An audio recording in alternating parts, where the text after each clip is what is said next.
Science and mysticism, are they compatible?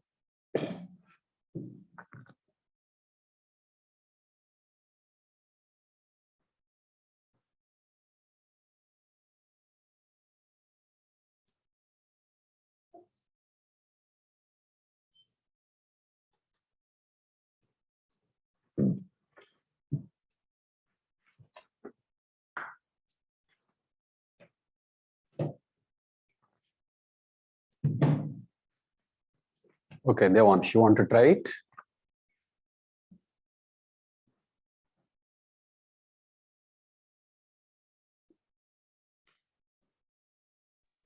Sir, I'm thinking.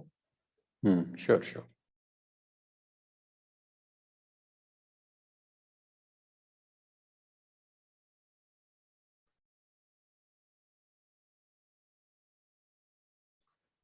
Or you can take an equivalent question, spirituality and scientific temper.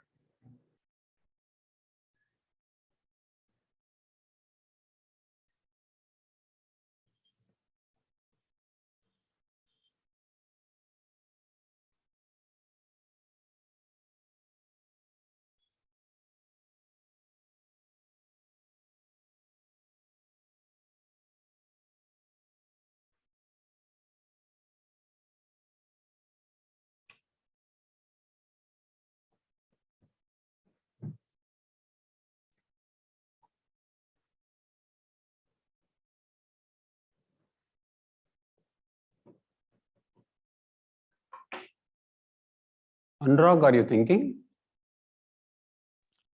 Yes, sir. So can you tell me what these words mean? Science, spirituality, science, scientific temper, mysticism, religion. Okay, these are different words.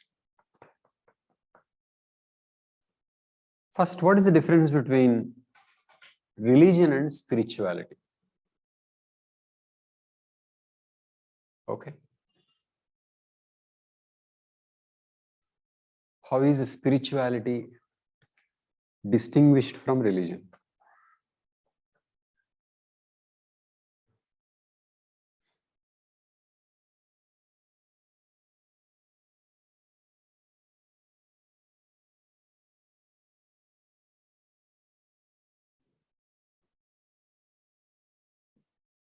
Sir, may I? Please, Sunil. Sir, spirituality looks for betterment of humankind, Okay. and the religion also looks for betterment of humankind, but it can sometimes be exclusive, kind of only for their set of people. But spirituality extends far beyond it. That's fine. Good. So religion is an identity also. First of all, the word religion can be used positively and negatively.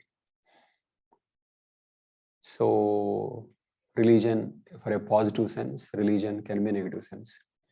Religion can be dogma, identity, Hinduism, Islam, Christianity. These are religions. So religion meant, in a way, a group of people with an identity. Okay.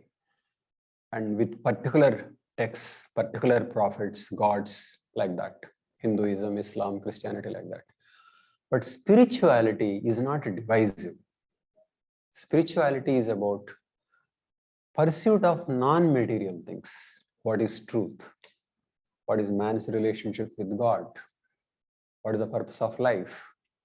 How should we relate to others? That is spirituality.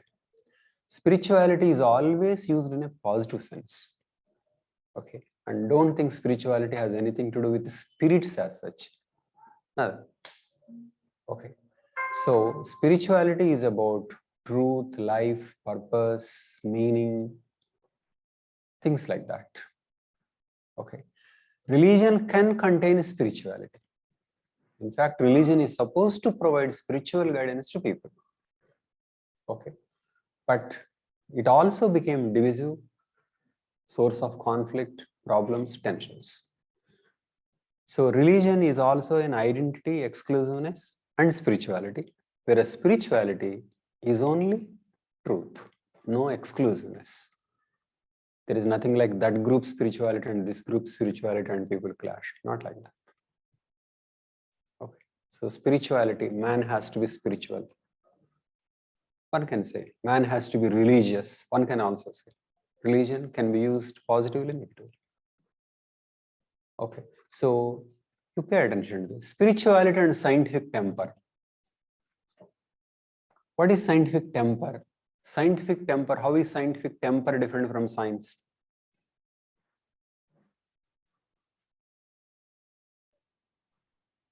Sir, scientific temper is to have a critical Exactly. attitude. A critical So it is perspective. Yes, non-dogmatic.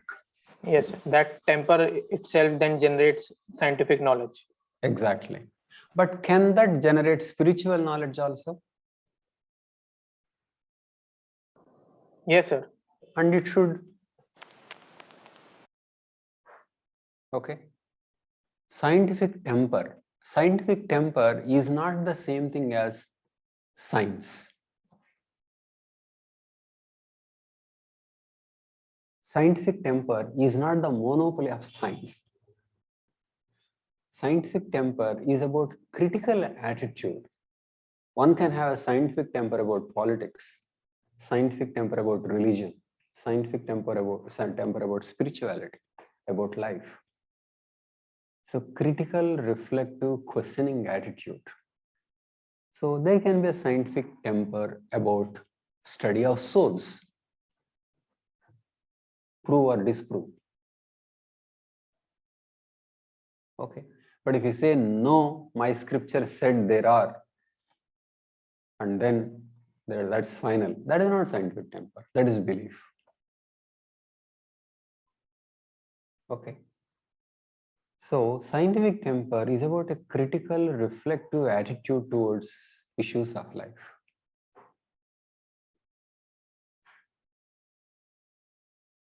Okay. So then, what scientific temper we should have? And why these? Why is it important? And why should there be scientific temper in religious issues, or what is this spirituality? These are the questions. Now you can attempt spirituality and scientific temper. Maybe that is easier question.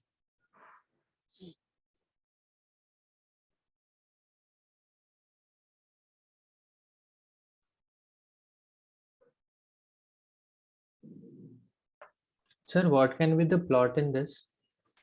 No, you first not the. Okay. You find out. I mean, what do you want to say? I mean, what is it? Yes, sir. Because They are compatible. We didn't discuss religion, right? So what can be the issues, and what do you want to say, and whether you have something to say? So I'm just probing. Yes, sir. They are compatible. Okay, Devansh, you please. So scientific temper and spirituality, they are compatible. Okay. Because to have that critical outlook even in non-material things is essential for progress. So for example, one who just accepts things as given, it would be very hard for such a person to progress spiritually, because he can then get caught up in dogma and superstitions. So that is how they are compatible. So the men who make spiritual progress, even historically, they have been people with scientific temper, like Lord Buddha. He challenged the Vedism of his times, and he was critical, and then he went on his own path of spirituality, and then he became the light of Asia. So very good, very good. So Buddha is a very good example of scientific temper and spirituality, and in the end even found a religion itself. But Buddha is an example of scientific temper and spirituality, no doubt. He used scientific temper to pursue issues of religion.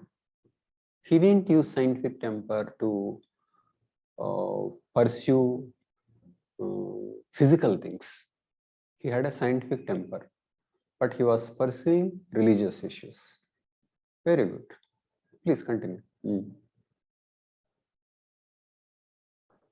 Sir, some people can counter this by saying that scientific temper has to do more with the material world, and that spirituality cannot be with the material world.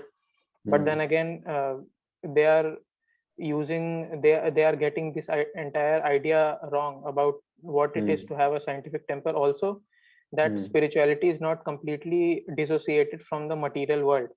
So eventually, even the spiritual people, they live in the material world, and that they affect, each other. So, for example, what is meant by spiritual people? You mean? Sir, for example, Krishnamurti ji, for example. So, having that temper, he also analyzed education. Worldly things, secular things.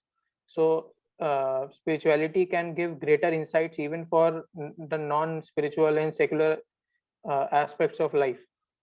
Very good. If we use that same temper and same attitude. Very good.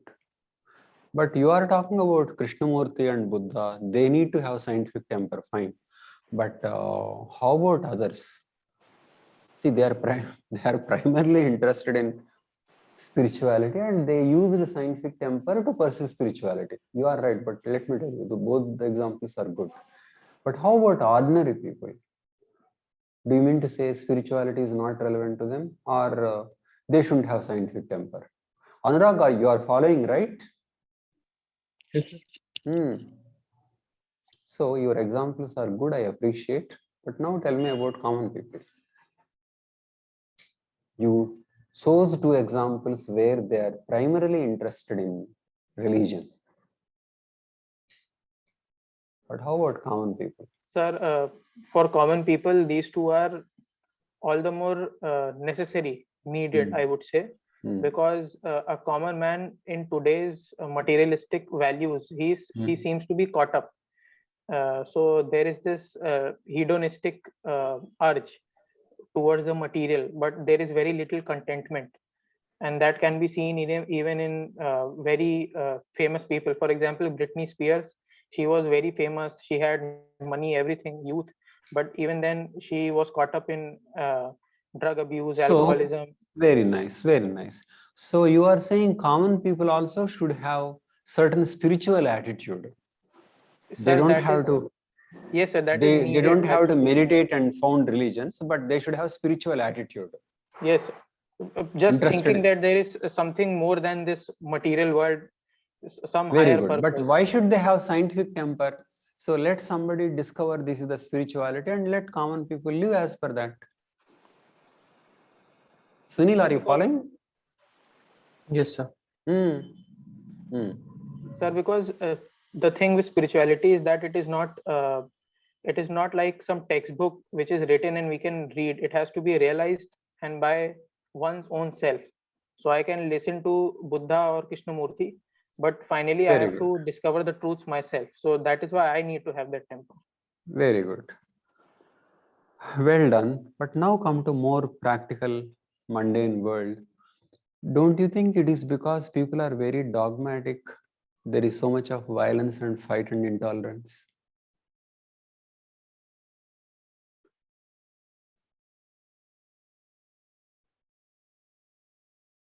How is religion is becoming such a strong identity?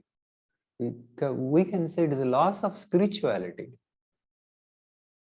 and only focus on identities. We are Hindus and we are Muslims. Our scripture is right. That is a dogma. On the other hand, if they are questioning, then they will discuss with other religions. What do texts say? What did prophets say? What did God say? Let us discuss. There will be openness. There will be spiritual awakening. Now it became frozen as a dogma and then became amenable to communalism, fundamentalism, politicization. People are missing what the religion is supposed to give. That is spiritual strength. People are using religion only as an identity and for politics and fighting. It is ours. It is our Allah. It is our. There is no spirituality in that. It is an identity. There is no questioning.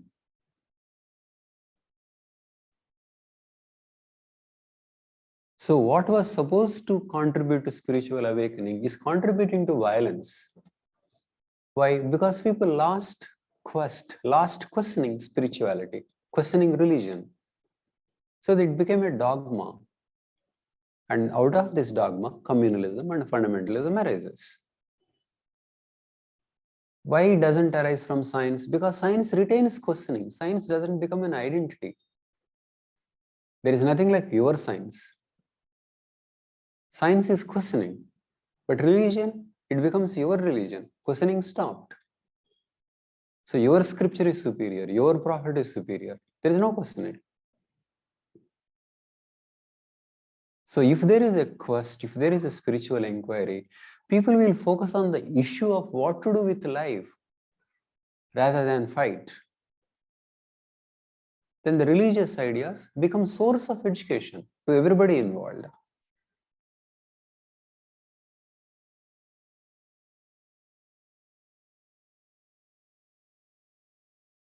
People will be less vulnerable to politicization, less vulnerable to all kinds of superstitious beliefs because that questioning spirit remains. But if that questioning spirit is there only in science and not there in spirituality, then people become very superficial without any depth. There should be questioning in science for material progress. There should be questioning in spirituality for the overall well-being. What is common is questioning. Spirituality is nothing but a set of questions which are not materialistic. That's all. And scientific temper is an attitude, not confined to an area.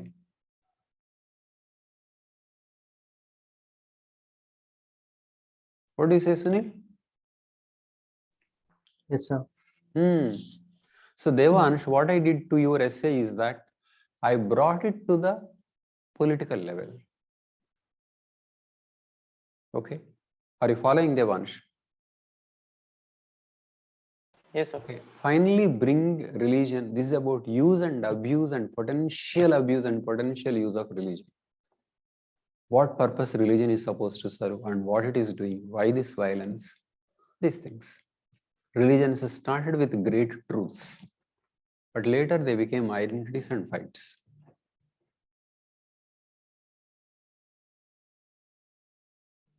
Somebody wanted to say, I have great truth, listen to me. But he created a set of followers, became an identity, and others became enemies. So in this process, truth became casualty. Religion is nothing but truth becoming an identity, and spirituality is not becoming an identity. In spirituality, search for truth remains. In religion, it becomes an identity.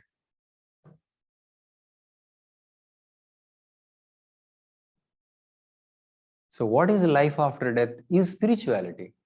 But this is what I am supposed to believe because I am a Muslim is religion.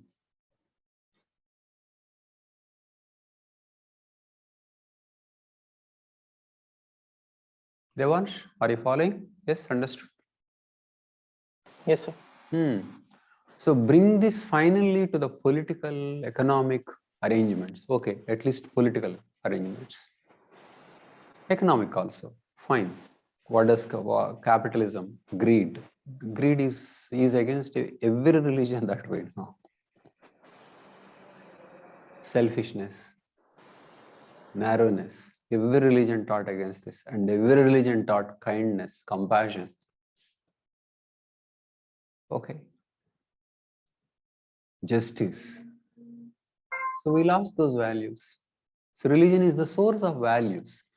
But values as given unquestioning, it won't contribute to morality. But values questioned, critiqued, argued, internalized, contributes to morality. And that is what scientific temper is. So do you see using those words, we are explaining something very important. Sunil, are you convinced? Yes, sir. Hmm? Sir, yes, sir. I am little bit getting that you are expanding it to all the dimensions that are possible. Exactly. Yes.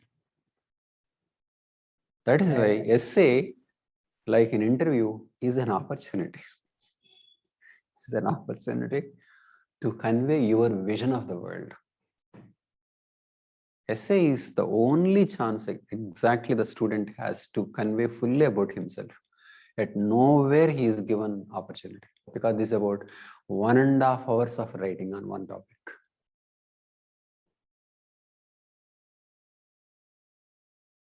So you basically convey, this is what I found the world is and I don't like, and a better world is possible. And through that, you convey about yourself. It's about your vision of the world.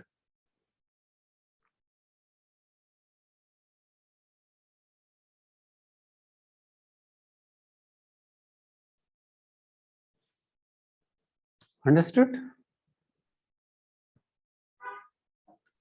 Sir, So, does science and science mysticism. Sir, does science also include the social sciences? Science, in the sense, there is no social science about science about social science. In the sense, there is some critical thinking, that's all. But science meant physics, chemistry only, biology, not social sciences. Not social sciences. Okay. Of course, social sciences come in between sciences and religion. Because religion is about higher questions and social sciences are about life on earth. Life on earth and political and economic organization.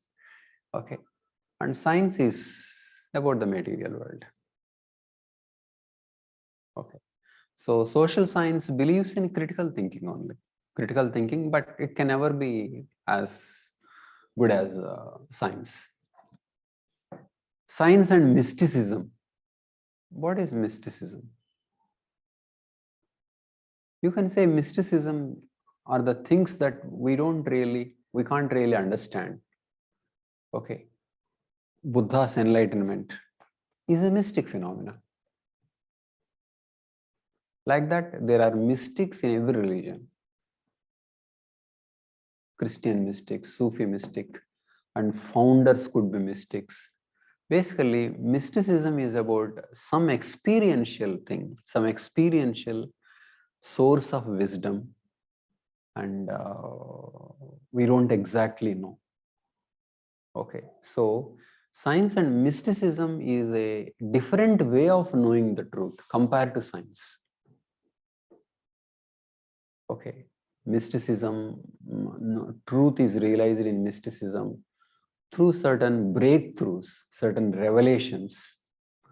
It can be, one can feel God told me, angels told me, or I dived in and this is my nature. So handle mysticism. So basically, some are mystics. They have certain breakthroughs. They have certain profound knowledge, and they come out with so much of wisdom. So the way science generates knowledge is different from the way mystics generate knowledge. Okay. So are they compatible?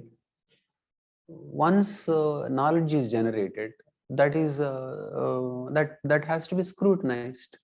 So scientific method to any knowledge of what mystic says. Okay. So don't equate science with scientific method. Scientific method is bigger than science. Okay.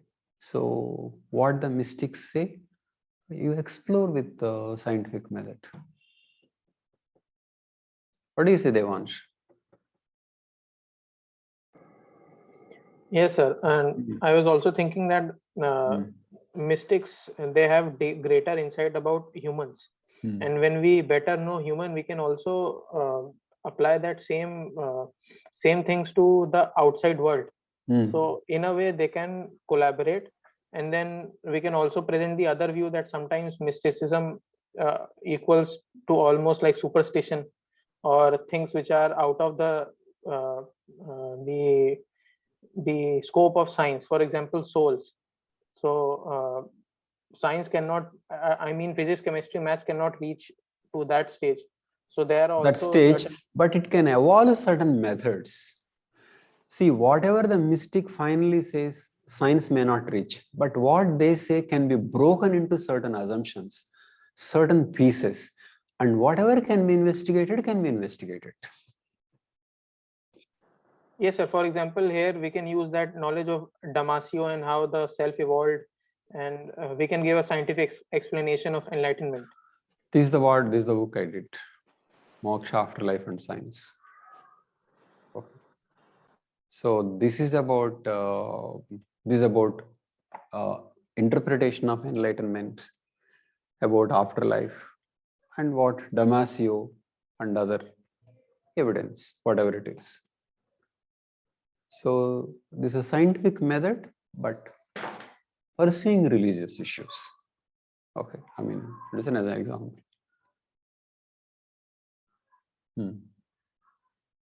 Sir, how can we use that entire talk about Harari, AI, and genetics in any of our essays?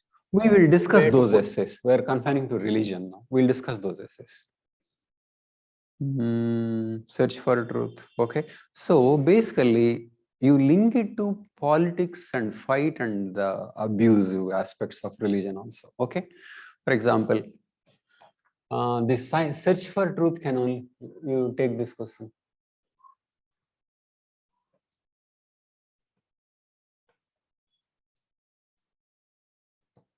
Can only be a spiritual problem. Sir, can we say that we lost the spirituality in environmental crisis or climate change like that? Thank you. Thank you. Thank you. Very good. Very good question. Please. What are the spiritual issues? I mean, man actually became so self-centered and unconnected with other species. Whereas old religions and also spirituality took man as a part of nature, connected with other life forms. Okay, so that was how religions evolved. I mean, science evolved. Whereas religious attitude was that a simple man, simple societies had totems. They thought of themselves as part of nature. Okay, they had a reverential attitude. In fact, they were related to nature. They were related to animals. They are related to the dead also. But modern man is not related to nature, not related to animals, not related to the dead. So he became not related to man himself. It's just alone. Okay, so these are loss of connection because of which he is complaining about loneliness. Okay, so one can see environmental crisis as a part of lack of connection with the totality. So for example, look at the word exploits. So when we say man is exploiting man, we say exploitation, we use the word exploitation in a wrong sense. We think man should not exploit. But then when says man exploits nature, that is not used in a negative sense. After all, science is meant to exploit nature. See, look at that. Okay, so we have lost connection with the nature. We have lost connection. Where did we develop the connection? We developed a connection with the money, with individualism. And doesn't matter what happens to anybody, I will be the top. So, as we discussed last time, economic crisis is moral crisis also. Because when certain things are happening, they are happening because our attitudes are changing. It's about lack of connection. It's about anthropocentrism. And leaving all others, man comes to be anthropocentric, and after anthropocentrism, he is individual alone. So it is the totality is missing. So very good. So this is one of the reasons why there is an environmental crisis. So massive exploitation, lack of connection. Okay. Sir, one question. Sir, today while listening to your video on the talk, Sir, I could understand how humans Which we talk? group together. Sir, that Harari talk Okay. which you posted. Mm. So I understood how we grouped together, formed groups, and that is why we survived. One on one, we could not. So that means society was very vital for our survival, and that is why society is so dominant. So we imbibe societal values. So, sir, on one hand, money and materialism we learn from society. That is the values. But then on the other hand, we are also alienating from society and everybody else. So how both things are happening together? We are also learning very greed and then good question. Very good question. That is one serious issue. I mean, I don't know if the question is understood. The question is, we are so connected, but why are we so individualistic? It is like this. Auto wala is taking us to the institute, taking to a place. A train driver does it, bus driver does it. But in a simple society, we are all related. We do something, they do something to us, and there is a connection. So through give and take, okay, we are connected to friends through give and take. But through driver, we are not connected to him directly. We think we are connected to the money. He is doing it because of money, and I am giving money. There is no relationship.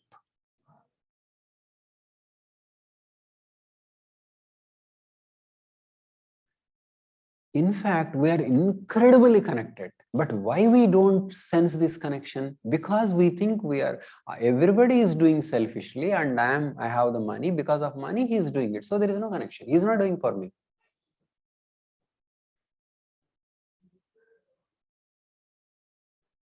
So that is why in an apartment or at many places, they're getting all the services. It is the power of the society.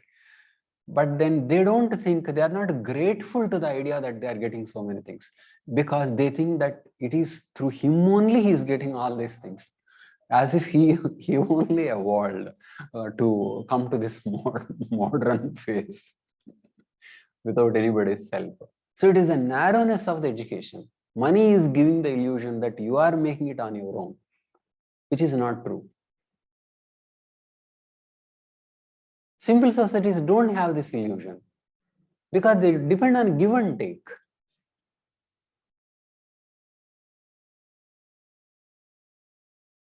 No, did I understand your question and answered it? Because yes, I thought about that yes, question before. sir. I mean, we want to be IAS or IPS or something like that. A big reason for that is because officers enjoy huge social respect. Exactly. And society treats them like demigods. That's true. So that drives us. Exactly. But then again, we are disconnected when we become officer. We are not ready to do something for the poor. We are very much like my position, my money. That's true. So our education is not emphasizing the collectiveness. Our education is emphasizing on the individual. In fact, that is how modernization is different from religion. Religion focused on the collectivity. Religion focused on your higher purpose. But so many things demolished and we are made individualistic. Take for example, IAS preparation also. You are helped by so many people, resources, books, friends, finally.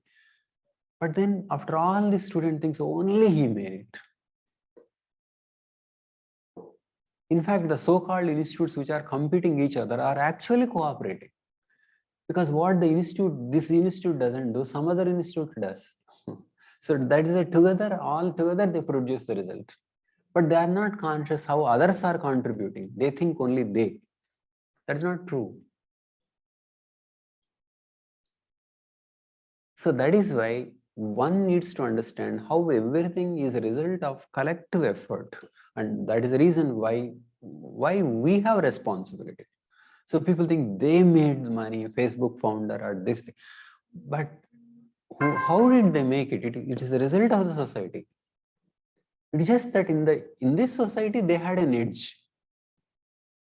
That edge is the source of so much of accumulation of wealth. But it is only the edge. Everything else is contributed by others. My favorite example is a train driver. I mean, I would love to explain this. Let me explain. Train driver, there was A and B, two people. Okay, they sat for a driver recruitment examination. Okay, and A was selected and became train driver. B was not selected. B became an auto driver. Funny example. So train driver thinks, see, auto driver, he just pulls one person, whereas I am so strong that I drive lakhs of people or thousands of kilometers, and look at it. I'm so strong. I'm so good, and so much depends on me. And why am I like this? Because I'm so intelligent. And because of my intelligence only, I cleared the exam and that fellow did not clear. What is the problem with that perception? Is he more intelligent than auto driver? Yes or no?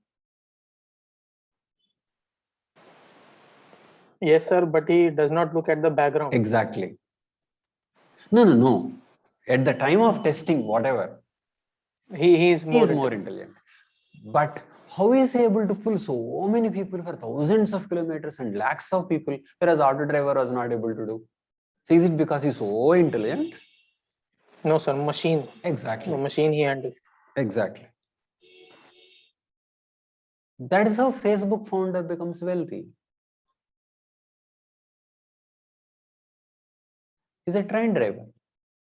But is he not more intelligent than somebody? He is. So some small difference accumulates and assault like.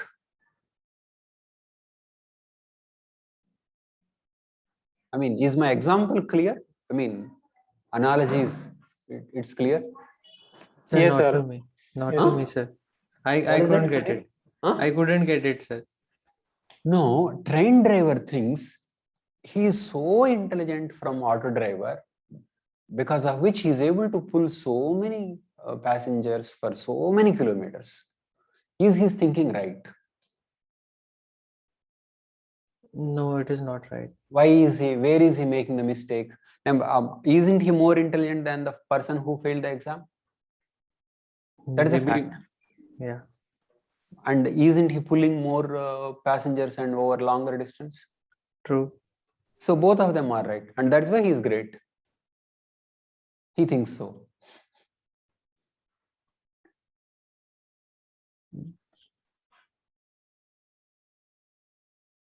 Sunil, I mean, But you are saying that because he's empowered, he's able to pull it, but else he wouldn't have.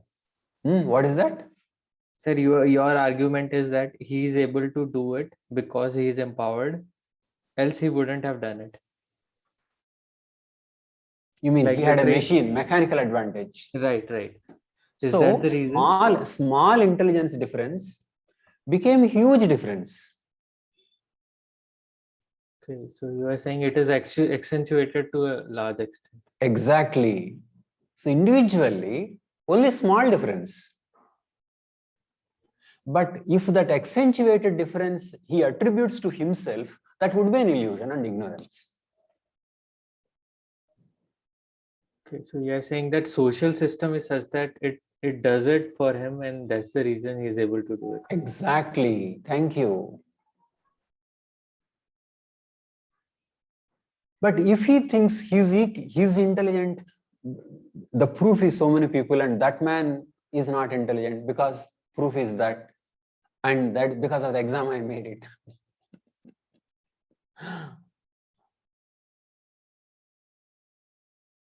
The society gave that. Society is a creation of train. And you occupy that train driver's position.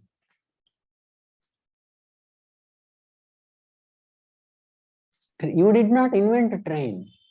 Train is the result of so many people. It's just that if with little advantage, you got into that driving position. So rich people think they made it. They were innovators. They were great. So on the other hand, if they see how they have become, then they are likely to think, we're just in a fortunate position. It is true, we are more intelligent, more hardworking, or whatever. But what we owe is because of the location. We're just at the right position. Resources are coming. And then do the duty accordingly, like bank cashier does. What is cashier's attitude towards money? I am here to distribute and hold. This is not my money. My money is my salary.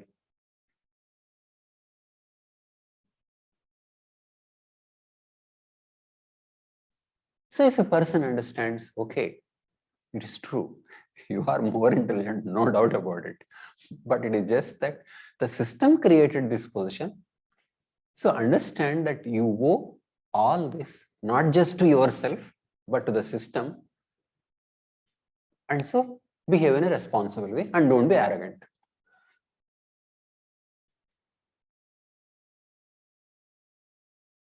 Otherwise, he will think, hasn't the test been conducted? Yes. Didn't I turn out to be more intelligent? Yes. Am I not pulling more number of people? Yes. For more kilometers? Yes. All are yes only. So the idea that he did it on his own effort is the problem.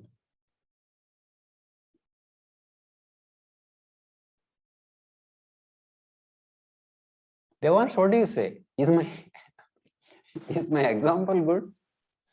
Yes, sir. Now I understood, sir. So in primitive societies, we could see that we are dependent on society. Exactly. Now it is concealed, layered, and we have lost the insight, and we think it's all me. That is true. It is not up to them, but that it is there. We just can't see. We are nothing. We are worse than the man in simple society. Because everything, it depends on the society. Toilet doesn't work. There is no water. What do we do? Think of no electricity for a few hours. We are actually more dependent, but we don't see that dependence. And like that illusion of the train driver, people think they made it. That is not true. So I would say this is fault with the education system. Sir, they are not made aware of the connections. Because why I like the train driver example is that I have seen so many people claiming it is all theirs. Because those things, didn't I make it? Why did only I make it? It's all true, my friend.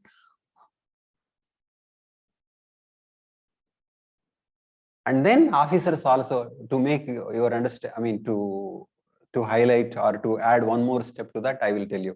Train driver also thinks my mother is a great woman. Why do you think so? Because my mother brought me up like this.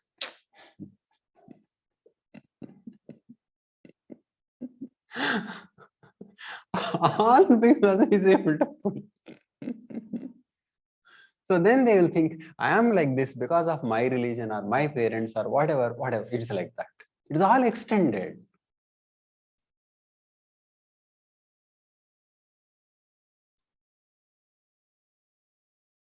So without seeing how these small advantages are hugely amplified. Isn't Facebook founder more intelligent? Of course. More innovative? Of course. But is it that gave him wealth? No. Same, Bill Gates. These are at certain positions by which so many things happen and huge push.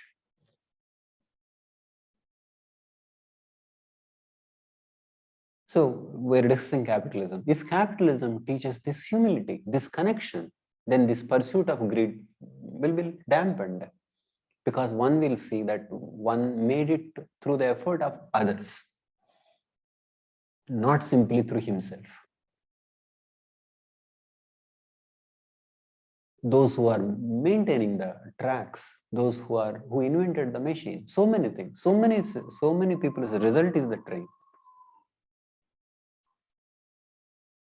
So then you will think, okay, I have an advantage.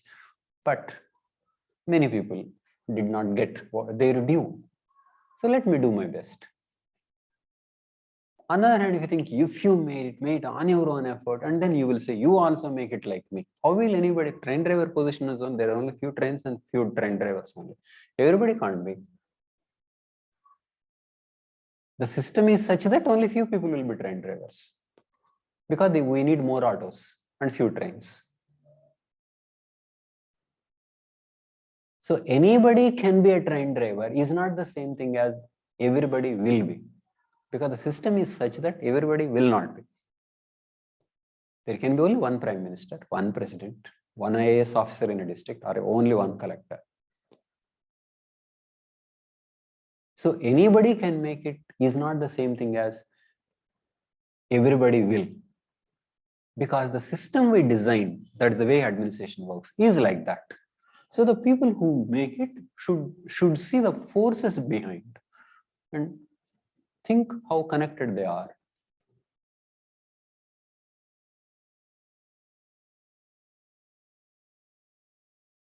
Okay. And if you are coming to the spirituality, these are all issues of spirituality. Who are we? How are we connected to our fellow people? What is our relationship with mankind?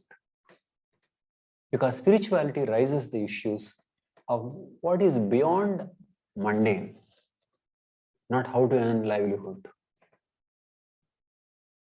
What are you? What is your relationship with the fellow beings? What is your relationship with the world, God? Bigger questions. Whom do you owe your life? Sir, What do you intend to do with your life? Not what do you intend to do with this examination, with graduation? What do you intend to do with your life? So that gives a direction. And so it can provide answers to smaller level questions. If there is no clarity in the big questions, there cannot be clarity in the smaller questions. You'll be confused.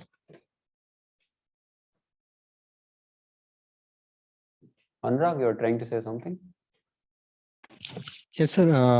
During one of my teacher during undergraduation education, they said that scholarship is you getting scholarship because of society and not your talent. That's true. You are right. You are right. It's just that instead of somebody, you are there. That is your talent. But scholarship is not.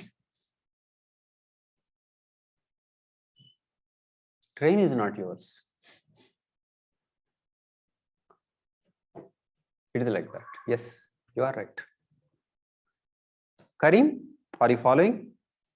Yes, sir. I just joined 2 minutes back. See, you just follow the previous discussion also in today, because you know when you want to raise this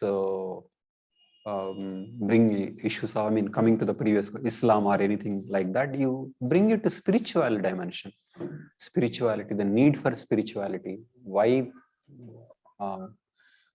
these issues are important. Okay. So religion can't be a dogma and a superstition, and if it is a dogma and superstition, how that can be a source of violence? Okay. Yes. Oh, Sir, one more thing. It is, I believe it is not just the person who believes that I have made it and it is all my effort. Even society attributes it to him. Exactly, because that's what I'm saying, that the whole belief structure is not right. Focus on individualism. You made it and you will make it is not the right attitude. You will make it, but understand that your role is marginal. It is like that. Not that you don't have any role. It is not like that. You have a role. That gives the illusion that you made it all yourself. That is not true. You have an edge. You got into that position, but the rest society is operating.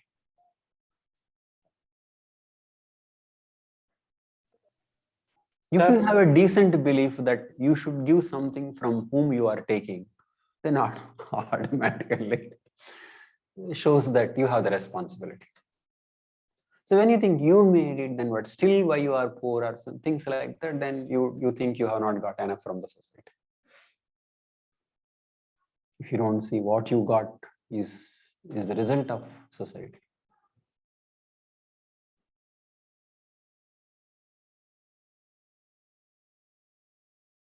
Okay. So it is not individuals are doing. Society is inculcating those beliefs only. Sir, I Let me tell you remember why this issue, why we brought this particular issue in the context of religion is that this is how modernization turned out to be different. Religion focused on connectivity, focused on oneness. All are equal before God or things like that. Okay, we are one, children of God. Okay, what is our relationship with God? Relationship with God is nothing but another way of exploring your relationship with people around you. Because there is God is not coming and saying, what are you doing to me? So basically it said, remember, you are not the only one living. There are bigger issues, bigger people, forces much greater than you.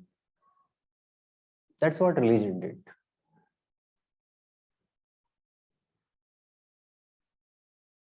So different religions articulated their opinions in different ways, but these are the issues that religion tried to attempt to answer. Relationship with God is about relationship with society. All are equal before God. One is different only in righteousness. Okay, be kind, considerate, that is your duty. That's what Islam said. Christianity, for example, the heaven belongs to the weak and the meek. So what is he trying to say? So religions focused on relationship. Okay, so we lost these connections. So what is spirituality? Spirituality is to raise these questions. Raise these questions in a non-dogmatic manner. Okay, if you are saying what is Islamic belief because I am Muslim, then you are pursuing religion. But if you are saying, okay, leave that, what is it? What is life after death? What is our relationship with God, with society? That is spirituality. And that has to take place in a questioning attitude. When it is done in a questioning attitude, then there is a less scope for a dogma.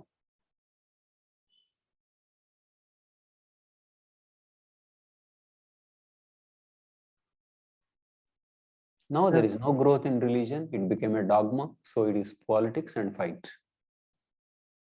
There is no spirituality left. Okay, Sunil. Sir, one more thing is, in the primitive society, there was a chance for everyone to experience what a person is experiencing. But in modern societies, a person cannot experience what other person is experiencing. Like a jet pilot, even if he tells everybody in the family that I drive jet, there are systems and all like, but his family members cannot experience it. Society members cannot experience it, and that's the reason they value it so much. That's true. There is diversity of experience in modern societies. Diverse tasks, diversity of experience. But then the challenge is common, right? The challenge, fear is common. Hunting challenge is similar to flying challenge. Both, there is a risk. So there are common set of emotions. Sir, connecting from what I understood my question in the discussion, basically the question was, I believe in Marx when he said that there is some alienation in this direction, and then we find a pull from society, and these are two opposite forces working in modern man. So they can be resolved by spiritual quest because it can bring a sort of harmony. Alienation can be reduced, and then such person can also affect society in a positive way rather than just being affected by society blindly. Sure. And exploration of these links is spirituality. Okay, next. Now coming to, that is about religion. Now come to technology.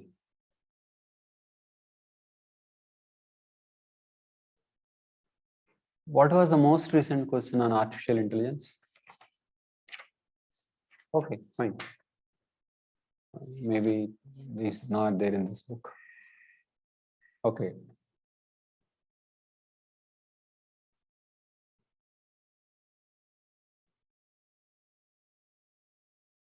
Okay, maybe you can take an old question.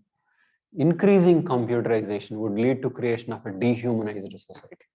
So science and society, on that there are some questions. Increasing computerization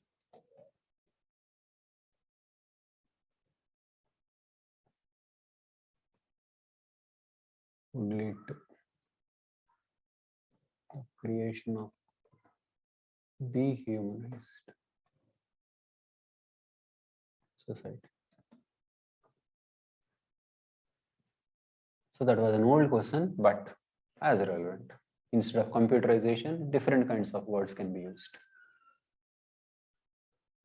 So this is about science and particularly IT and humanization and dehumanization. That is an issue. See, basically in science, you can expect two things about information technology and social media. And second thing is climate change, these two. If they are specific, but otherwise, there can be general questions on science. So increasing computerization would lead to creation of dehumanized society.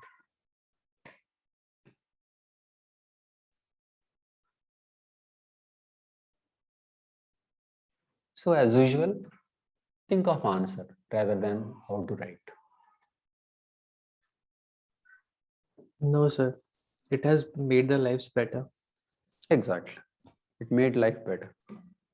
Everyone has the power to express themselves, Exactly. opinions, express the truth. Yes. And More then connections, more connection.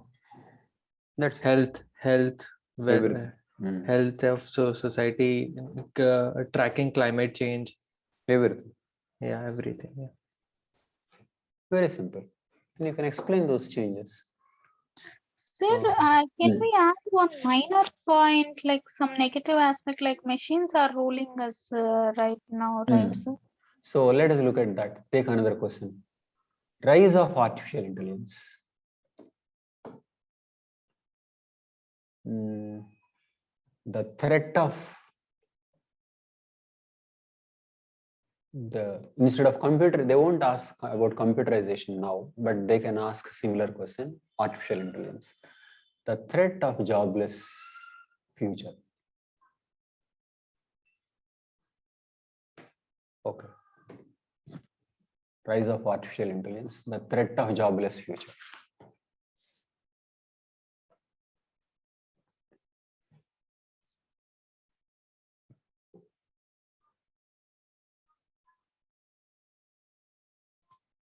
Devansh, you want to attempt?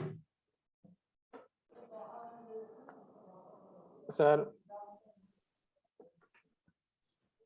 I don't think that it would be a jobless future,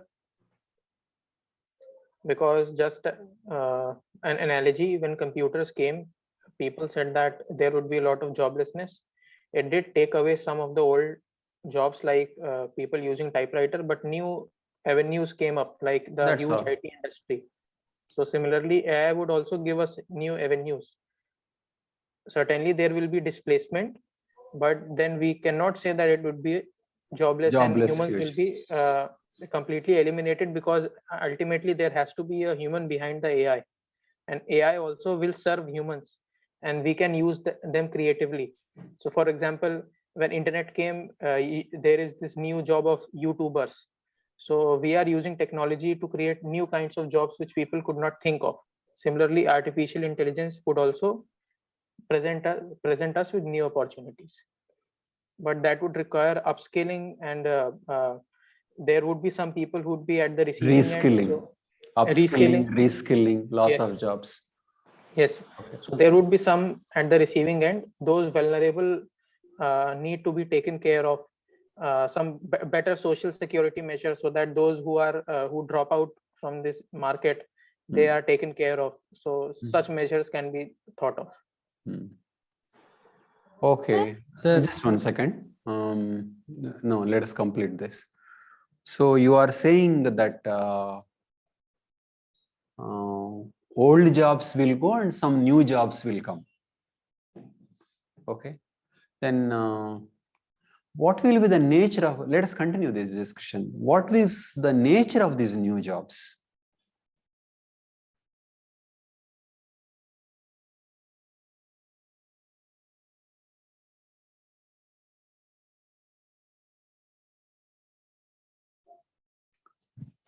And what should be the role of education in that process? Sir, for example, artificial intelligence would eliminate the types of job where humans are now used to collect data. For example, data entry operation, skills like that. We would be more on the higher side kind of jobs where we have to finally decide on So as machines get upgraded, humans get upgraded. Yes, sir. Train driver example. Train came, so human could pull so many. Yes, sir. With auto, he could pull only two, three people. So technology enhances human competence. So what you are saying is that artificial intelligence will not change the game completely differently. It's the same process, but more intensified. Yes, sir. Okay, Karim, you wanted to ask something? Yes, sir.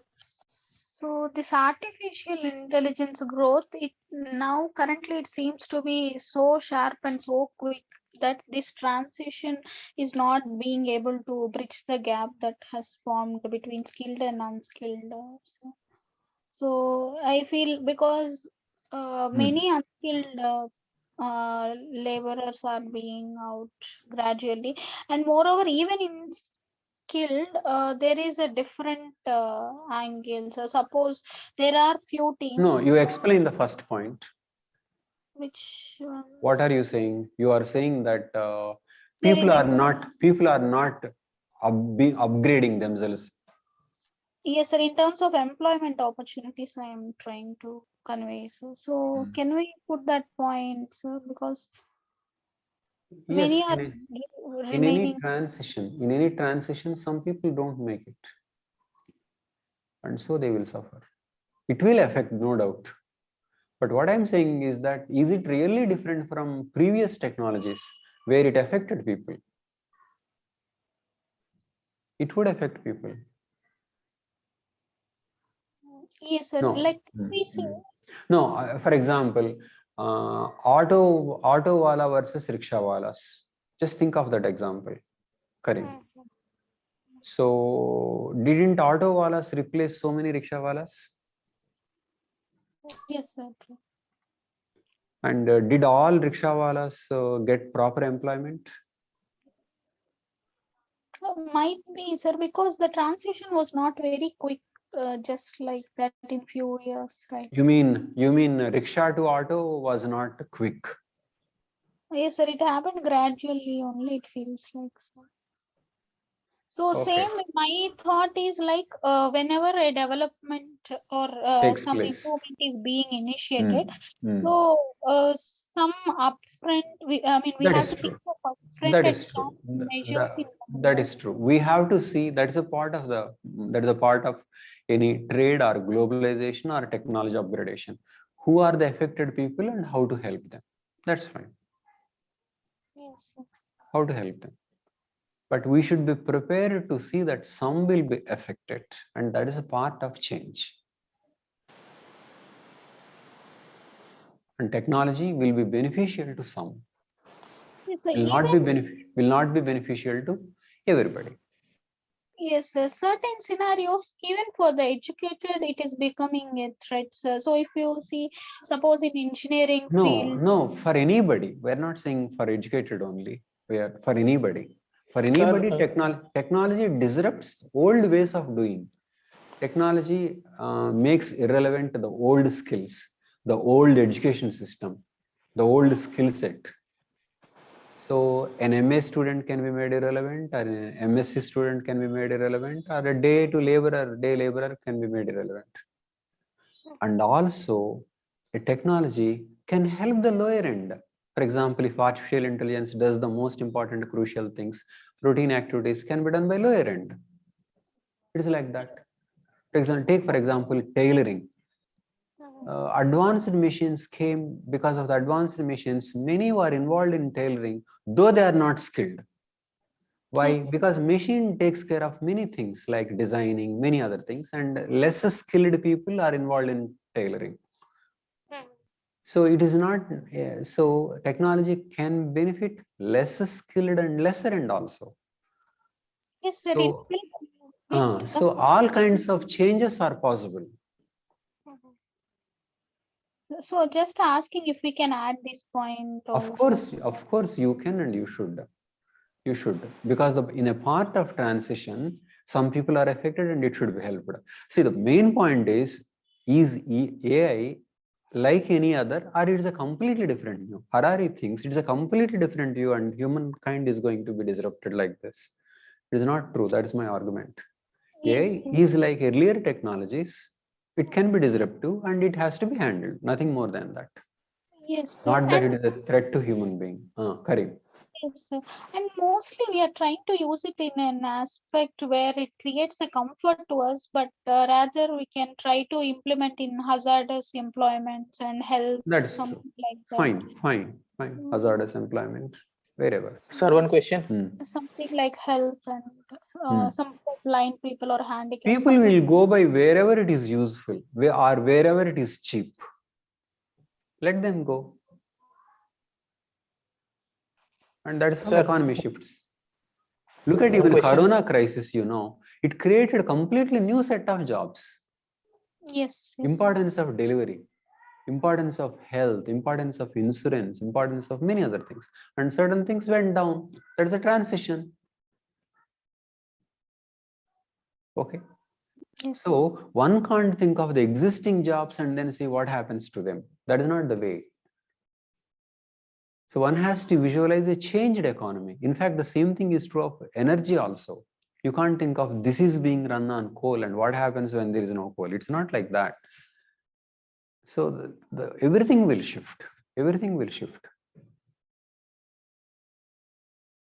So new energy system is possible, new economic system is possible, new kinds of jobs are possible. We can't examine a new technology in the light of only the present. We have to see how it will be changed and whether the change can be better, and if it is not better, how to negotiate. And who are the people who are going to lose and how to help them in this smooth transition. Karim, am I clear? Yes, sir, clear, sir. So we can mention this as improvements, right, sir? We can add this as improvements as well. Of course. How you handle the people who are affected by this, affected by globalization, as well as it can be technology. Okay, because any change will disrupt. A better political system is the system that helps the people who are disrupted by the change and helps them in smooth transition, rather than giving them a veto power against change. Yes. Don't give a veto power against change. Let not the rickshawala say that our jobs are getting affected, so no autos. That is not good. Because auto is a better movement. Same thing about Uber, same thing about Ola. Okay, Ola is a better management system. So if the auto drivers come and then say, no, we don't want, no. It's a better management, better GPS. It is like that. Yes. So technology improves, but when it is improving, certain jobs are left useless. So that is the nature of growth. That is what happens. Okay. Sir, Devansh. Sir, for this example of rickshaw and auto, sir, rickshaw went auto came, then Ola, but now after AI, autonomous vehicles will come. Exactly. So drivers will be eliminated. So similarly, cashiers are now being replaced by AI systems in malls and shops. So sir, the problem is that earlier machines needed humans to run them, but now AI is autonomous and it does not need human to run it. Some programmer in a company and he'll take care of all, he'll replace all those drivers. So that is the problem. That is a problem that some people are saying, but I'm asking, is it like that? Because there are many activities only humans can do. Because the same simple activity, for example, fetch water, what kind of a hugely advanced intelligent system can do that? It can't. But a man can. Agriculture, earthwork, sanitation, so many things are there. Anyway, there is enough greenery work. What will AI do? Who has to implement rural development schemes? Who has to administer? Who has to be run judiciary? Who has to do marketing? It's all human effort. Do you know, it is not a question of man versus machine. It is that which is cheaper to do, which is cheaper. Any complex machine may do what a human can do, but a human being can do certain things at a very, very cheaper level. Advanced robot as a maid versus one dumb and stupid maid. Who will do a better job? Stupid maid. So for a robot to see things like human being, it's so difficult. So humans will have a role in many, many jobs. So humans will have their own place. But to the question, won't it create an unequal societies? Won't some people be rich? What is happening now is that any technology is actually contributing to inequalities because it's a train effect. So AI does that. Nobody found a solution to that. That is we have to think of economic and political solution to it. But that is not a matter of technology. Any superior technology will create a big advantage to some people. All these computers and network only made Bill Gates rich, Facebook rich, Google rich. Okay, so when huge structures can be created, which can be created because of technology, those who manage those structures become super rich. So now it has become very easy to become super rich compared to say 50 years. Dhirubhai Ambani had to be so different to be rich, but that itself is a great thing compared to Tata. But then Facebook, so fast. So the ability to become rich, the extent of wealth will make difference. And each technological contribution is doing these things. So that's part of the game. Nothing new in that. So inequalities are going to be there, and we have to think in terms of political and economic solutions to it. But on the ground of inequalities, we should not reject technology. And the idea that the machines, humans are not needed is not at all true. Okay, human interface is different. Offline, online, they're so different. Online has so many comforts, but offline is somewhat different. It's a different game. It is like that. Human interaction is different. Human teacher is different. Like live class and recorded class are different. Okay. Sir, so to the original question, we can say that AI would lead to a better future, but whether that would be a jobless or jobless or unequal future, it depends on what we do with the systems that we make. Definitely. There are going to be different jobs. Why do we think in terms of jobless future? Humans can do many things which machines can't, or machines can't at a cheaper level. It is like that. So humans will have their own advantage, which machines don't have. There are so many things humans will do in a better way. So what I'm saying is that you don't have to think of a highest machine and the human being. It's about the price advantage.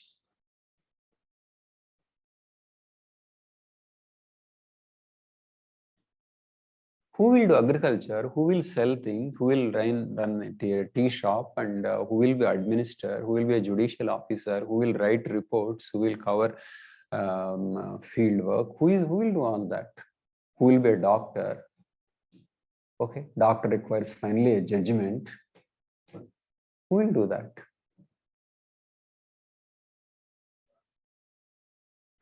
Okay, in the context, you can watch that video. I'll tell you what Harari's mistake is. Okay, you please complete what you want to say. So tell me, is this clear? Yes, sir. I mean, I understand that those who oppose AI, they are wrong. But then even now, India is facing a lot of joblessness.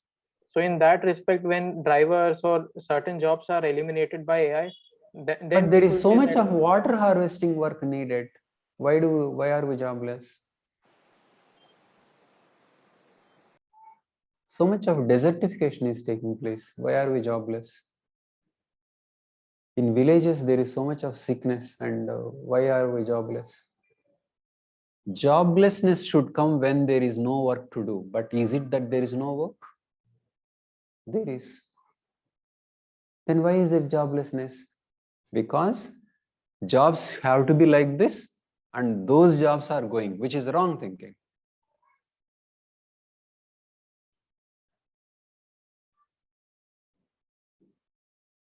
So jobs which lost relevance, and so people are not getting jobs, and then they talk about joblessness. That is not right. That is about transition. That is about not fitting to the requirements. So my question is very, very, very simple. Water harvesting work, who should do? Villages require water harvesting. Many times we discussed water tables are going down, and simple thing is water harvesting, percolation tanks, check dams. There is a lot of work. So why nobody is doing it? What artificial intelligence prevent? No, nothing. So if you think this is the work I have to do, and now the computer came and took away, computer took away that work because it can do a better job. But there is water harvesting work. You do that. Water harvesting is an example. Same thing in the corona crisis also. People are talking about loss of jobs, but actually completely new set of jobs are created. One could have thought imaginatively. What is the important thing? Delivery system, health system, and healthcare need not be confined to only the doctors. There are so many people who can help in healthcare. We didn't think like that. Training can be given. Why should only be qualified doctors be needed? So like that. So don't have a fixed idea that this is the job and this job is being threatened.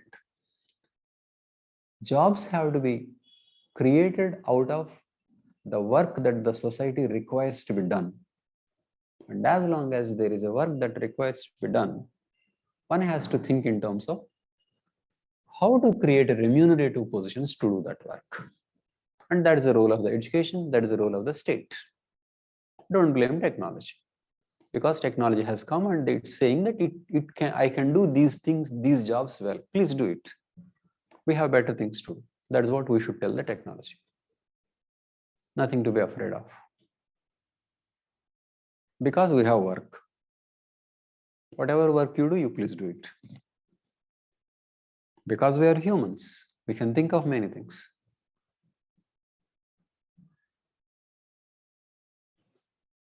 Okay, so never think of the existing jobs and then say these existing jobs are going to be lost.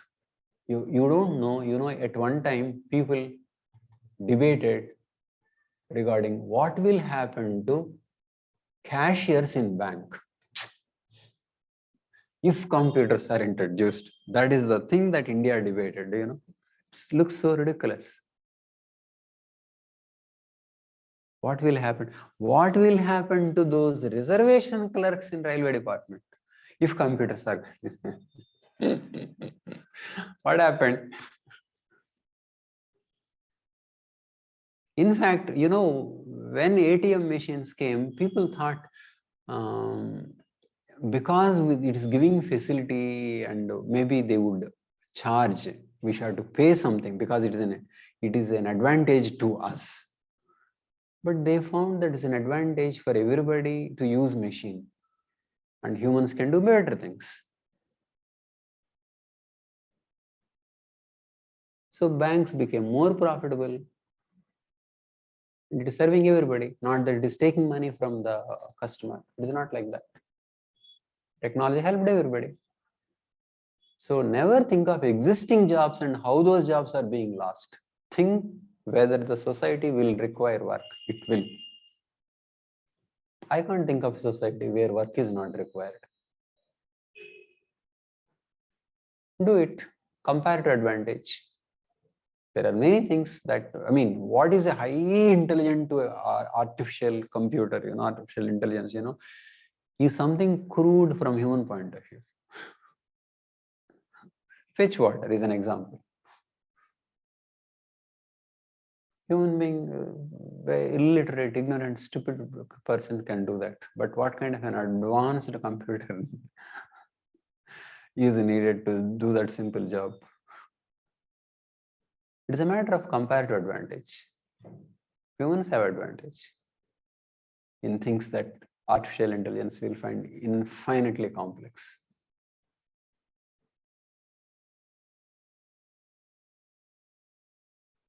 Okay, are these points clear? Sir, I have a question. Mm-hmm. Sir, I agree with your point that we should not look at the existing jobs, but what may happen, some new jobs might come up. Mm-hmm. But my question is, someone will go and fetch water, that is true. But what about the livelihoods? The issue that livelihood is to be created out of the work that requires to be done by for the society. As long as there is work, there should not be a problem of livelihood for the people, because those people should do that work. Right. That's all. Sir, but in the agriculture, the way we talk, that livelihood issue is there because it is very much, it is not remunerative. It is not remunerative. It is not remunerative because of the policies that we are doing. If something is good, people who are doing it should get higher salary. That is an economic policy. Right. In fact, stop PDS. Agriculture prices will go up. There are many ways by which the prices are artificially put down. Stop those policies. So let us not miss the broader picture. There is a work. Livelihood has to be created out of the work that needs to be done for the society.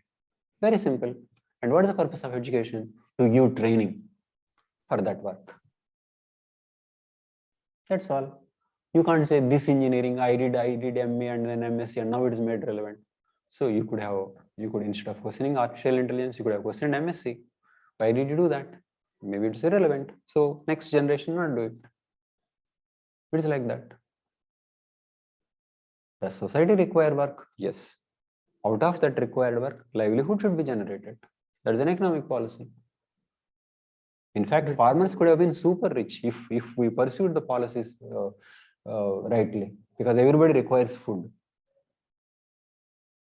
In the name of socialism, it's the farmers who are made to pay the price, because everything is used in a way that the food prices are low, which affects the farmers.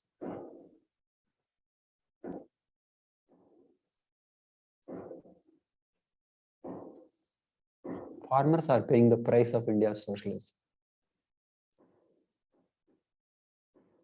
Otherwise, finally remember, even a 5-star ice cream comes from milk from a buffalo in a village. So there should be a way by which his money should go to this lady in the village. Why is it not going? Economic system is wrong. Why? Milk price is low and ice cream is so much high. So why should we blame the technology in this? And my point is the jobs that people now are earning, livelihoods, of course, there would be a lot of jobs that need to be done. I agree with that point. But my point is that people who are earning lakhs and lakhs in the bank and everything, their jobs should be gone, and then they will be jobless, and then they will be trying to do the jobs like fetching water and everything. So from their point of view, it will be like some people someone has will. taken their job. That is true. Some people's jobs will be taken, no doubt about it. But some people will be given jobs. Those who are fetching water can do something run by AI and they will get huge salaries. That's how in manufacturing industry and at many places, low end with people with low end skills are getting huge salaries, much better incomes. So some will be better off and some will lose. That's the point of transition. So those who are getting very high salary in this economy may lose, but some who are getting less may get more.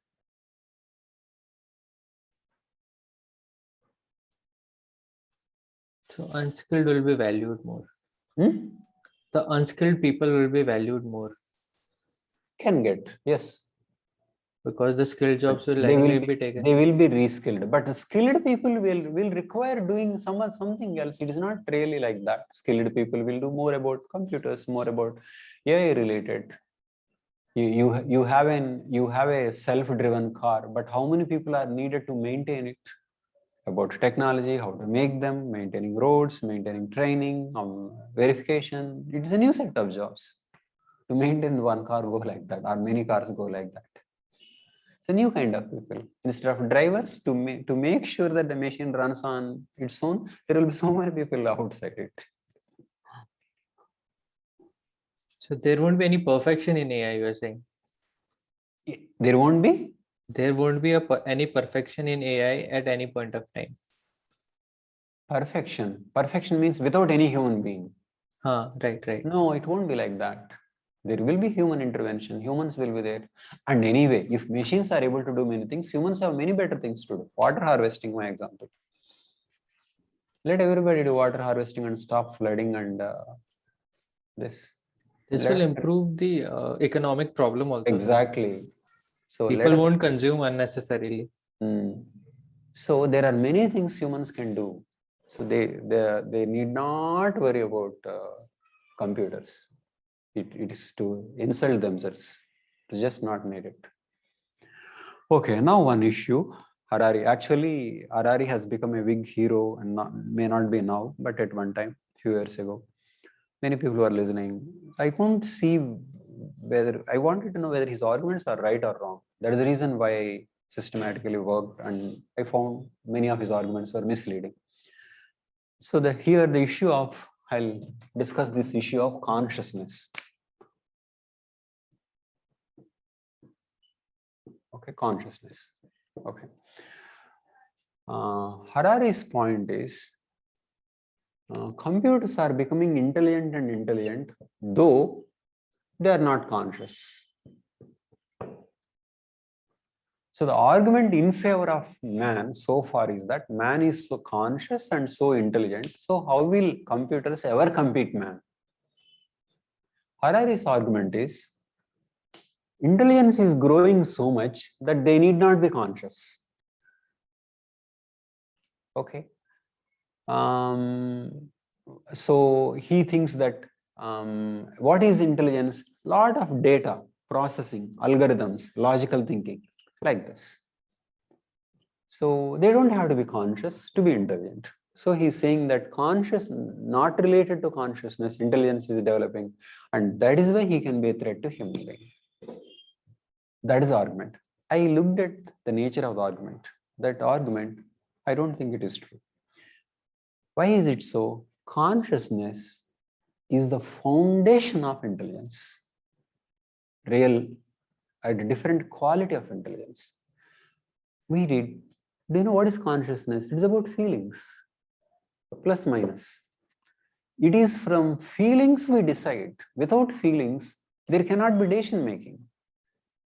Computers cannot decide. They decide as per the program. like this. And some, of course, they learn, they multiply. But whatever they do, they don't have the consciousness. For example, I'll give you one example. Harari says, see, how many books you will remember, maximum you will remember few. But look at what Kindle does. Kindle remembers so many things about you. If you read a Kindle book, what his argument is, if you read a Kindle book, you think you are reading the book, but it's true, book is reading you. Why? You are underlining, noting. The book records how much time you spent on each page. Where did you underline? Okay. And then it also knows how many people underlined that point. And if you underline this point, what books you are likely to read. So like that. So somebody else underlined the same point in this way. You are a boy and another person is a girl, and probably you will make better husband and wife. So Harari thinks through such association of vast data, now it can tell you, given the books you read on Kindle, this girl is suitable. That is his argument. And now that you have lost making decisions on direction, now you go by GPS, you will lose you will lose faith in yourself in choosing a mate also. I did it very briefly, but tell me if you understood the logic. Karim, did you understand the logic? Yes, sir. So Harari says that you will ask Kindle, you please tell me a right girl for you because you know so much, and so that is how artificial intelligence will dictate your life. Now that you go by GPS, you don't go by your own idea. GPS says this is not the way, road is blocked. Then if you try once, you will find a problem, and so next time you won't try yourself. You will go by GPS. So like that, now that you have become a slave of GPS, you will become a slave of AI decision making regarding who should be your wife. That is his argument. If his argument is clear, then I can tell you what I think of it. Or you can tell me what you think of that argument. Devansh, is the argument clear? Yes, sir. My argument is that, you can watch video more closely. My argument is that what all AI is, it is about programming. Different programs will be there, will give different girls. Okay. And finally, you will have to make a choice. Okay. Why different girls? Because algorithm depends upon why two humans love each other. That is human understanding of why two humans love. Based on that, one will write algorithm. So if one thinks, if both people, boy and a girl, underline the same point, then they are likely to make a good couple. If the programmer understands that, then he will think it is the right match. On the other hand, if he thinks, no, that is not a point, it is something else, then different algorithm will come. So based on different algorithms, different outputs will come. And so in the end, you won't really trust. Instead, you will take its advice. Tell me, what is your view? So it will say A, B, C, D, going by your reading habits, these 5. Then you contact. You have your own calculation. Finally, you decide. So artificial intelligence helped you to make a better decision. That's all. So finally, human is using the artificial intelligence. So humans are there in building up artificial intelligence programs, and finally as the last consumers. So now man is more intelligent. Instead of simply looking at a girl and then say liking one book and then falling in love, he has a data. 1,000 girls read these many books and now at least 10 choices. So he has to make. Sunil, is it confusing or is it clear to you?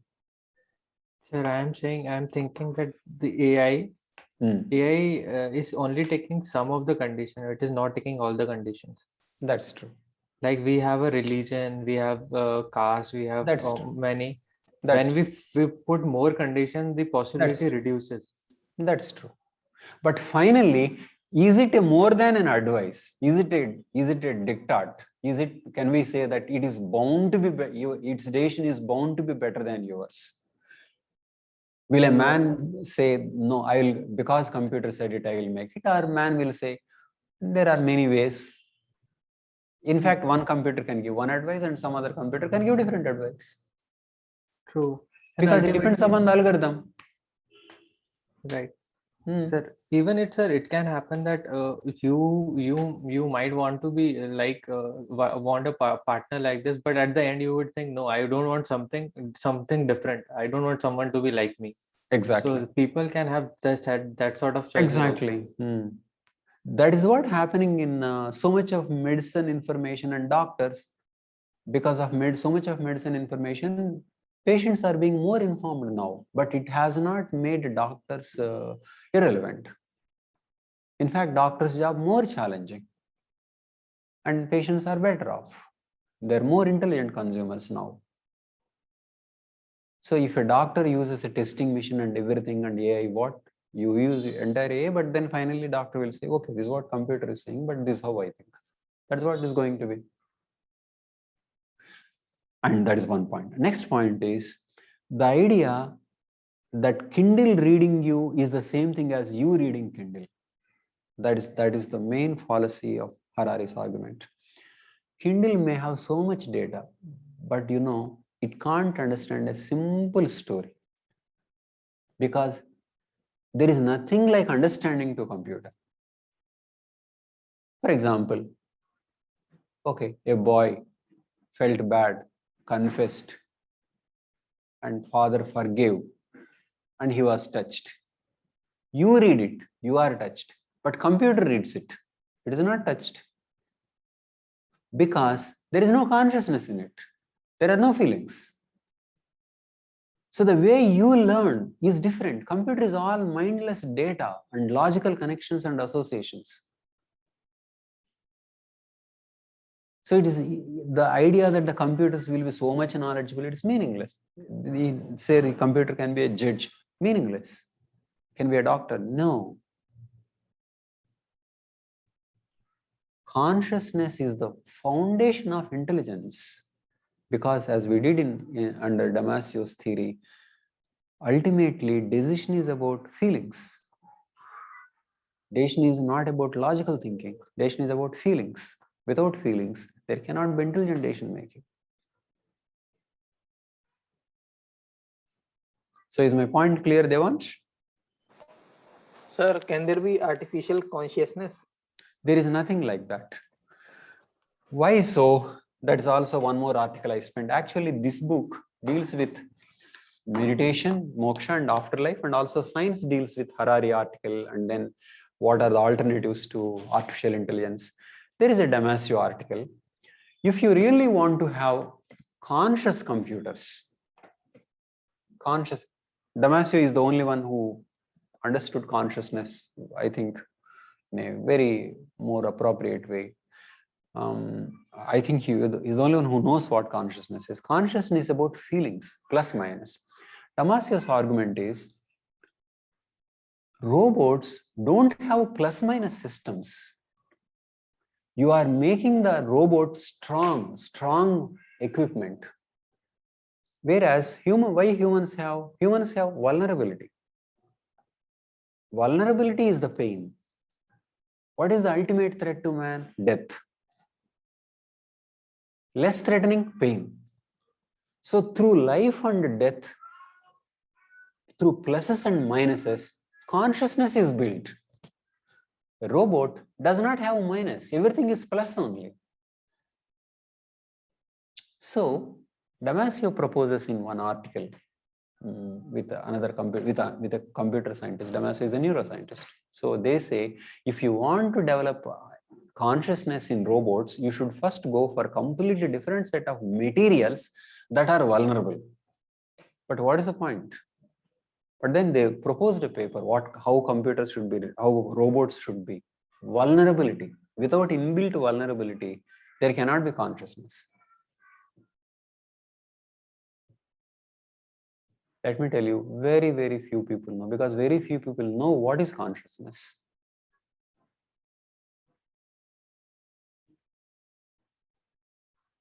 That is why I am of the opinion that Damasio himself doesn't know the significance of his contribution. Huge contributions. I mean, okay, in computers he may know, but outside, many spiritual things, many other things. So I watched many books, read some books, and watched many TED videos on consciousness. Oh, it's horrible. Only Damasio has an idea that consciousness meant feelings, and feelings are vulnerabilities, and without vulnerabilities, it is not possible. Many people think consciousness is simply intelligence multiplied. That is not true. Consciousness is about plus minus. Damasio knows this plus minus consciousness came, as we discussed, at some stage in evolution.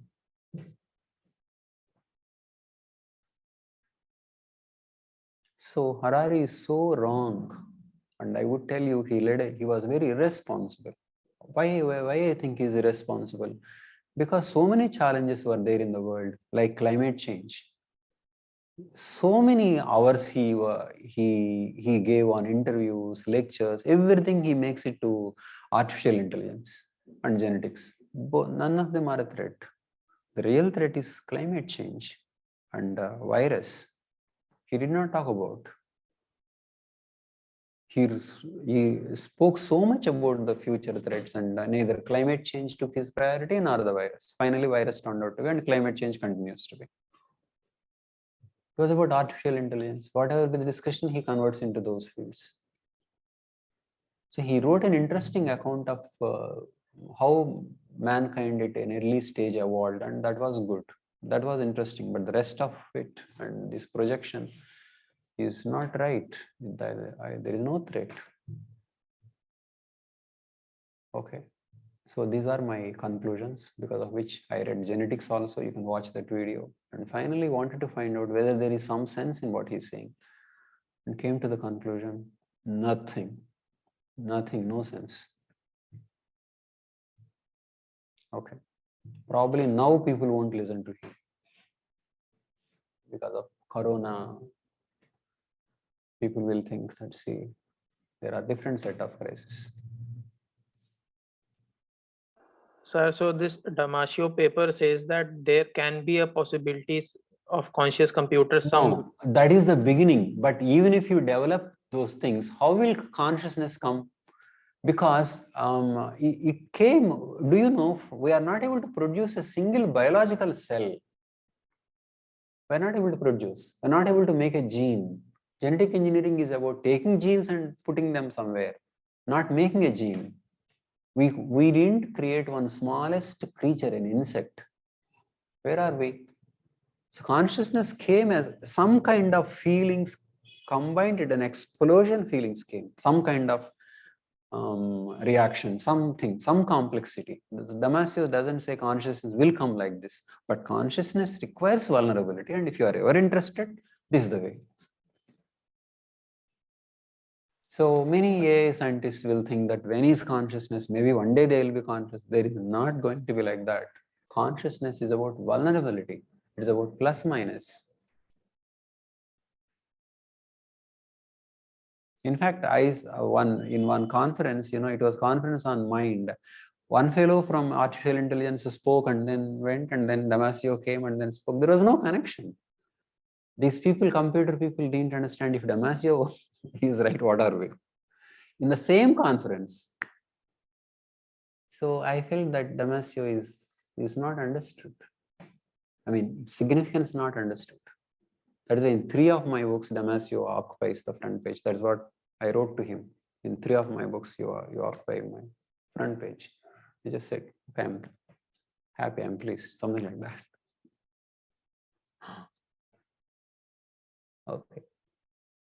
So the idea of computers reading your reading is so different. Computers will have so much of knowledge. It's meaningless. It's garbage. Because there is no feeling. It is the data of associations. And what those associations mean depend on algorithms. And algorithms are dependent on human understanding of the process. So finally, who, what ticks, and what is love, humans have to decide.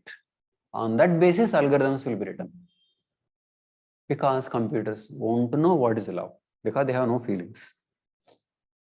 Very, very simple thing. But why Harari was so popular? It is because, his sweep. People are so specialized. They know about computers, they know about this. But somebody talking about history, philosophy, So Harari can win any debate. That's what I noticed. That fellow may be a historian, maybe a scientist, but no match before Harari. There was a debate, there was a conversation between Facebook founder and Harari. Obviously, Harari is so intelligent, and that fellow was like more like a stupid. So Harari has that sweep. Because of that sweep, I wanted to find out whether there were really some dangers, and I found no. So Harari and Damasio should have a talk. They need not, but Harari can study Damasio, but I don't think he studied. Okay. Sir, in fact, my friend's friend, I recently asked him, my friend's friend is working on consciousness in Canadian University. So I told him, this is the books I am doing, and you can interact. He said, yes, very interesting to interact, but now I have a thesis to submit, but once that's submitted, then I will start interacting with you. So, okay, but his was on consciousness research. I just asked him, have you heard of a person called Damasio? It's like that. Because I found so much of talk about the consciousness. They're clueless. They think that as they become intelligent, suddenly they get the feelings also. It is not true. And mimicking feelings are not feelings. You can make a computer laugh, talk, he, all that. No feelings inside. And human can know that these are not the real person. For example, Siri in the Microsoft. You can enjoy for some time, but can you really feel? No. Feeling called for your own vulnerability. You can get hurt by that person. Being complimented. Then you feel related. So Damasio's idea that we are primarily feeling creatures who have intelligence. Okay, my final conclusion. See, man much superior than other animals because of intelligence. Intelligence was the edge. Sorry. Intelligence was the edge between man and animal. Okay. And Harari's thinking is, because he is intelligent, then he is thinking in terms of computers. But man's edge in the case of computer is not intelligence, feelings. Intelligence mattered in his fight against animals because animals have feelings. So it is intelligence that won. But between man and computer, now it is feelings. And feelings as the source of intelligence. We never recognized the role of feelings in creation of civilization. Actually, though I don't recommend this book for preparation, but there are so many essays which are very insightful. So we created a culture because of feelings, civilization because of feelings, but we always compared with other animals and then said, okay, we are basically thinking person, without seeing that on the basis of feelings, this intelligence operated. So now it is a new comparison that has without feelings. Now intelligence is no longer the comparison. It doesn't have the foundation on which our intelligence was based. That is feelings.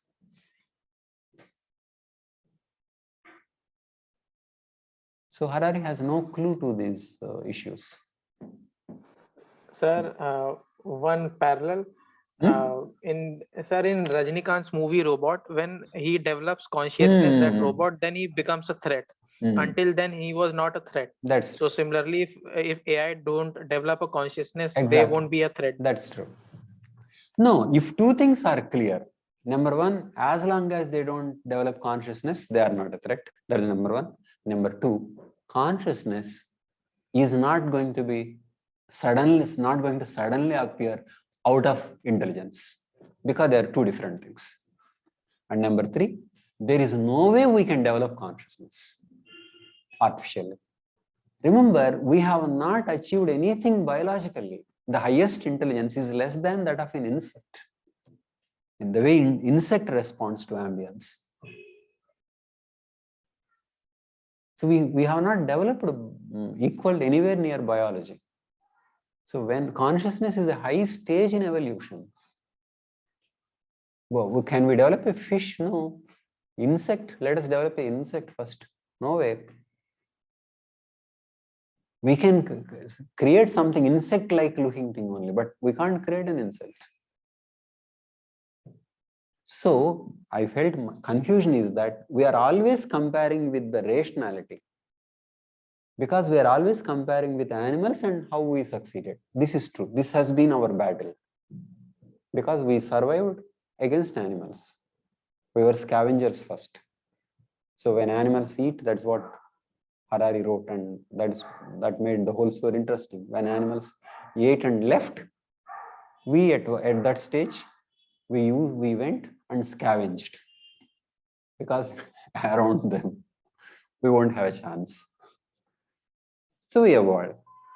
What is the guide behind evolution? Intelligence. But why did intelligence matter? Because both of us had feelings. So intelligence was the edge.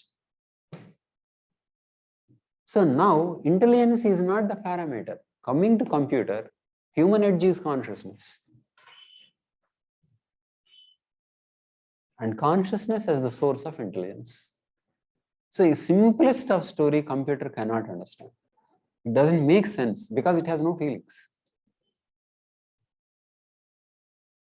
In fact, do you see, I mean, even among students, I find in social sciences, those who feel are better in social sciences. That is the reason why some people do well in engineering, but when it comes to social sciences, they can't. Those subtle feelings are not developed, or there is a huge difference. I mean, is my observation right or wrong? That's right. I feel it is right. I noticed that some are really good in mathematics and things like that. When the social sciences, the same logic applies, though we feel, how is he able to say this? I came across students. I mean, for them, they look logical. It is logical only. But something in them which is not able to perceive that it can't be. I invariably come across few such students in any course. I wonder why are they asking like this? Of course, consciousness, I mean, not well-developed feelings, that is one thing, but I find the students don't know how to proceed. They think only here. They don't feel and ask. They don't have access. They don't have the habit of feeling. So I would say when you are asking a question, think of the situation and feel and answer. Many times when you are attempting an answer, I said, imagine yourself in a bus stop. Why? Or you're in a room, your roommate is asking you why. Basically, I want you to create a situation where you take the question, imagine the situation.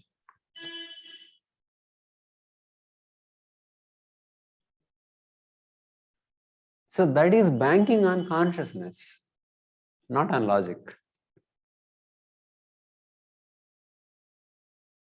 I mean, recently only one person asked, I mean, it took time to understand why this question like that.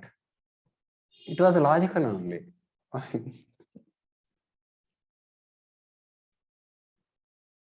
So that's why I ask when students ask questions, I just take the question, what does it mean? Somehow they should feel and then see this cannot be possible. And through feelings you can judge. He couldn't have said it. That is not true. That is not the way it works. That is not logical thinking. That's feeling based. We discussed what is that feeling. Feeling is the result of evolution. So much of memory bank, so much of memory. And finally you feel. It is not the data. And that is the source. So computer knowledge and your knowledge are not one and the same. And then the computer decision depends upon your algorithm, and your algorithm depends upon human intelligence. And finally, you as a human being use humans. I think finally that's what we are doing to GPS also. We finally choose sometimes not to use. It is like that. So we basically make use of the technology. And that, as the technology is powerful, human being becomes more powerful. Train effect. That's what I understood. So, contribution of Harari is that he made people think on a large scale as a species, past and future. His account of past was reasonable, but his account of future, of course, it is difficult to give an account of future. I think, is misleading. Sir, similarly in Hollywood movies like Terminator, they show that a very rogue and bad AI, but they never show how it developed consciousness, because there it can feel and it can show hatred and all that. But then they never show how it developed consciousness. That is true. That is true. But that is a movie. Movies, you should finally make computers feel and talk. Computers ganging up. Computers can't gang up without feelings. So all the wars, I mean, that's a feeling. That's how human beings want to watch. Okay. But that is just not possible.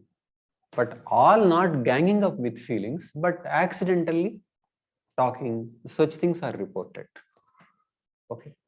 Malfunctioning, like that. So many dangers are possible. There is no doubt about it. And we have to monitor. That is a problem with any technology. Dangers are possible. Aren't dangers possible in a machine? Because if you put your hand wrongly, you will be cut off. So many accidents take place. Aren't dangers possible in transport? Possible. Like that, artificial intelligence also has dangers. Even I was thinking about movie. What is that? Sir, even I was thinking about movie. The extent a man can reach is Iron Man. A man, and he has a suit to wear, and that suit has some power. But he cannot develop a complete robot that has all the consciousness and decision making power. Sure. There is one movie which is close, I think. I don't remember. She or maybe his friend or some movie. He develops a love affair with a program. So regular. What is that movie name? Sir, on a phone, it was an like Siri or something, and then he develops a. What is the not on phone, computer only? Yes, sir. I mean, she was just a voice. She was just a voice. Fine. What is the name of the movie? Sorry, sir, I don't remember. I remember that hero by face, but I don't remember the name. But sir, there is real cases in China where people who do not have any girlfriends and all, they do interact with such apps and are and feel hurt when they don't respond properly. That is true. That is true. Fine. And We'll sir, meet that tomorrow. Girlfriend example, I could understand that earlier, like we used to buy phone, we used to go to the local shop. Now we have Flipkart, Amazon. Similarly, for girlfriend, there will be like Google, Apple, Facebook, all of them collecting information and then giving us choices. And then there will also be parents telling us this is the girl to marry, and then we can choose. Exactly. Yes, it is like that. It is like that. Just expanding choices. All this, exactly. That is true. Expanding intelligence also. We have more data to work on. At one time, there was no information, but now there is so much of information, and what matters is wisdom to choose. So higher end human capabilities will come to operation. In fact, wisdom become more important now because so much information. So as you develop a higher machine, you are upgraded. Society is upgraded. There is absolutely nothing to feel threatened about. Fine.